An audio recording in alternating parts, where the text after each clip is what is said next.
The local derby, Nantlle Vale today ended deadlock, 1 goal each. Has that dented our promotion hopes for the end of the season? No, I think it's still in our hands though. We still fight for second, and then go into that playoff. That's the goal now. At the start of the season, the goal was promotion, and we're still in for the chance of that, and we won't give up. We'll keep fighting. I thought today was a typical derby game, and all credit to Vale. It was difficult. I think sometimes I sound like a broken record when I say that we're not taking the chances when they fall, particularly in that first half.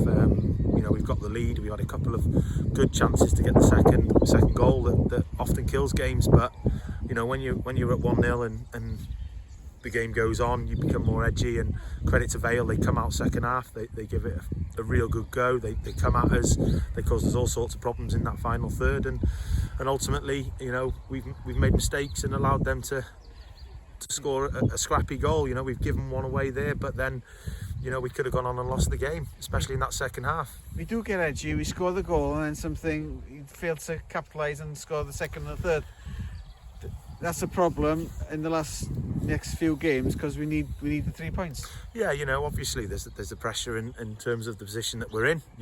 We know we have to win every game to make sure we go for that goal of ours to secure promotion. But today's, we haven't lost. We've come away at a difficult place and taken a point, and that point will hopefully go a long way come the end of the season. As I said, all credit to Vale. We could have lost it in that second half. We didn't create enough chances in that second half. I don't think their keepers had a save to make. So we're lucky we come away with a point. Next week now we've got to prepare. We can't dwell on this. The lads have got to pick themselves up.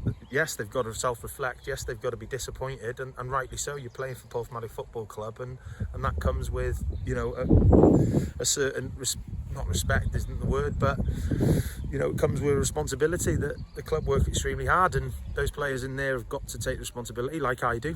And like I said, it's a point though, and we won't give up. A point on a difficult afternoon, we move forward. Definitely.